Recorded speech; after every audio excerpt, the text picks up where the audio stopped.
only punch you'll ever need to know. Dim Muck, Death Touch. Follow me for more street fighting advice.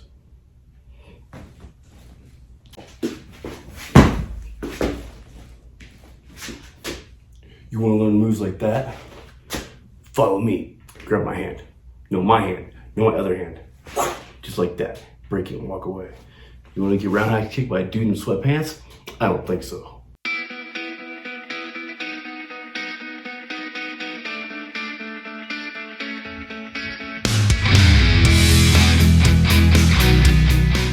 Let's talk about one of my favorite topics, fighting.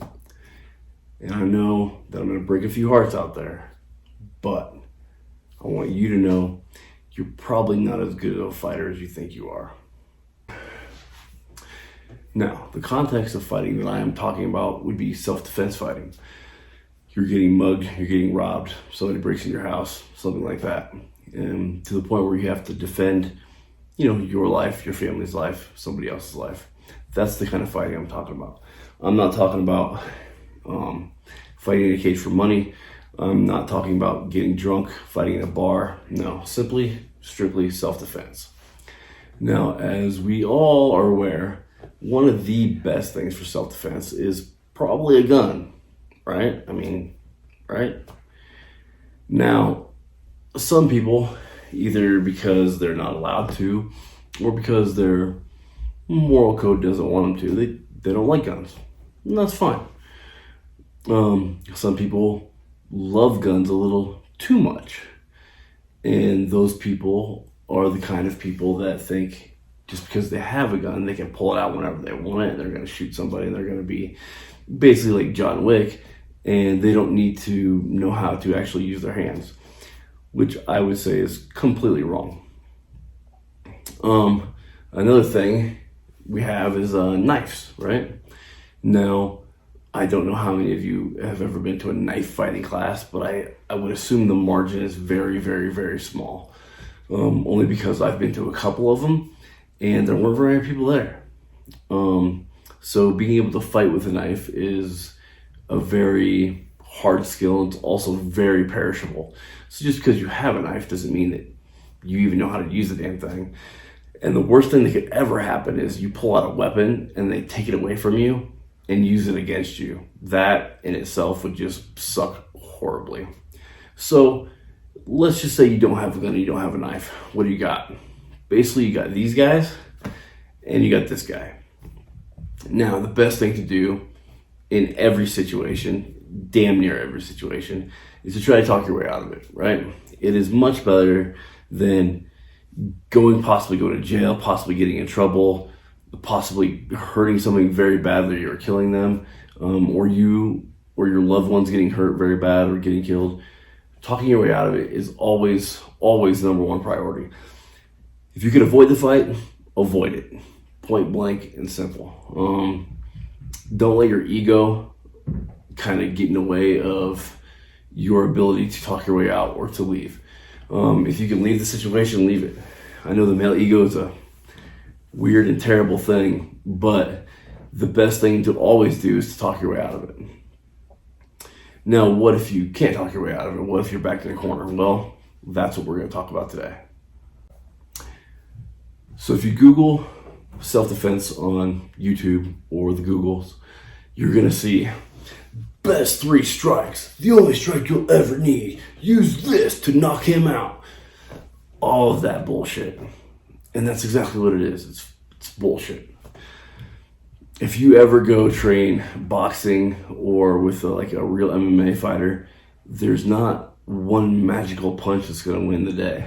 It just ain't going to happen. In fact, most MMA fighters, when they say if it's going to be a street fight, I'm just going to kick them in their dick. That's just reality, right? If there's rules, you have to abide by the rules. If there's not, in a real fight, when you're fighting for your life, there are no rules. So if you have to bite the dude's ear off, you got to bite the dude's ear off. Okay. But if you're backed into a corner, what is the best method, right? I'm going to tell you right now, there is not a best method. Why? Because it is so individualized for every person. Let me explain. I grew up in rural Iowa. In the state of Iowa, wrestling is akin to football in Texas. You're not going to find too many kids that did not wrestle at some point in their life. And you're not going to find too many kids that, even if they didn't wrestle at like a collegiate or high school level, that didn't wrestle at all, period, whether that be in the backyard or in a basement or something like that. Almost everybody that I know wrestled for at least a year, right? Wrestling started in like 5th or 6th grade and, went all the way through the Olympics. So for me, coming from that background and then joining the Army and starting jiu-jitsu or Army combatives around 2004 and doing that for a really long time and being an instructor in that, my realm would be ground fighting. My method is like, if I can get my paws on you and I can get you to the ground, I'm probably going to be okay for the average dude. Obviously, some of your jiu-jitsu black belt, I'm not going to be able to do much to you. But if you're a normal dude and you just want to pick a fight with me, then if I can get you in the ground, you might be fucked. Now, I have done some boxing, and I'll tell you this, I'm not the fastest dude in the world when it comes to boxing. I don't have the best technique, but I can hit hard. And that's really all I know. My kicks are lacking, pretty much. But I know how to throw a 1-2. I know how to kind of weave and dodge a little bit. And I know how to step in and get a hold of somebody and take them down. But that's me. That's not you. Maybe you were born into a boxing family. Maybe you started boxing when you were 3 or 4 years old. You put on the gloves, you strapped up, and you started fighting. Maybe you are amazing with your hands. Maybe you are blessed with that gift that you could just hit a dude one time and he goes out cold. Maybe. So then why would I tell you that the number one thing for you to do is wrestle? Because you don't know how to wrestle and you already have this gift with your hands. Now, what if somebody else is like, hey, I can't throw my hands at all, but I can wrestle. Then you know what? Take him down, get him to the ground, and then do your job. Now, what comes into play is somebody that has no idea how to wrestle, has no idea how to fight, has no idea how to do anything, right? So then what do you say to those people? Well, I would say go find a good MMA gym. They are literally everywhere. Find a good coach and say, hey, I want to learn how to defend myself. That coach is going to say, okay, we need to learn a little bit of stand-up. We need to learn a little bit of stand-up. We need to learn a little bit of wrestling and a little bit of jiu-jitsu. With those 3, you'll be good, right? And again, this is weapons aside. We're not talking about weapons right now. We're just talking about hands, okay? So again, I would, if you're one of those people that don't really have any clue about any combatives or martial art or anything like that, there are people out there that specialize in training those people.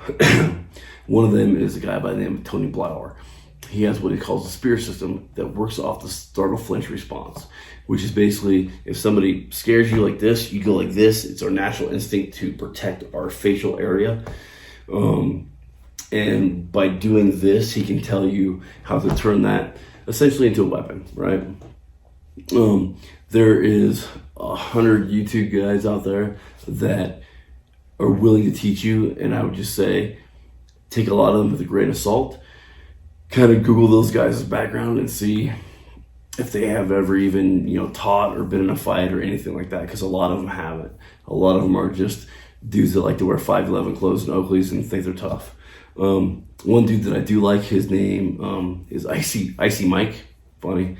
His YouTube channel is called Hard to Hurt.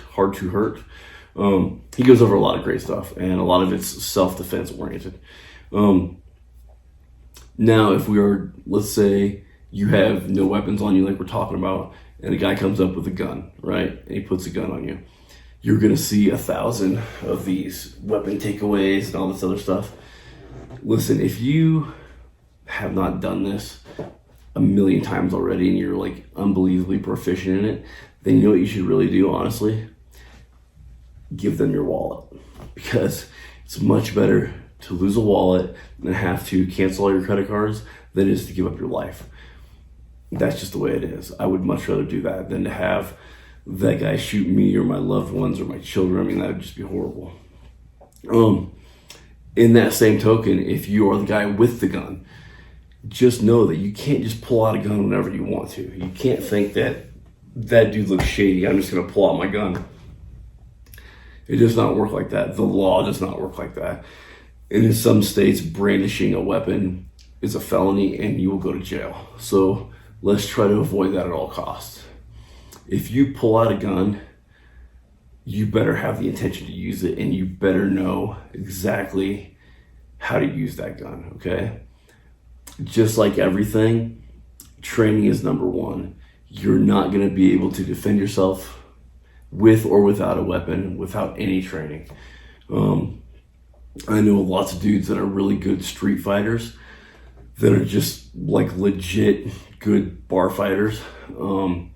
Even those guys, when you get them on the ground or, you kind of take them out of their element, they're not that great. So like I said, training will get you farther than anything else, no matter what you train in. If you just train just jiu-jitsu, fine, whatever. Just boxing, just stand up, it doesn't matter to me. I would rather you pick a sport that you like, that you enjoy, that you will continuously go to. And if that's boxing, cool. Kickboxing, whatever. Krav Maga, I don't care. Like, all those things are really good as long as you like them and enjoy them and will keep going back to them. Because that's really the main thing here, is you have to like it, enjoy it, and then when you train on it, you're going to want to train more and more and more. Now, again, like I said before, avoid the fight at all costs. If you can walk away, walk away. If you can run away, run away.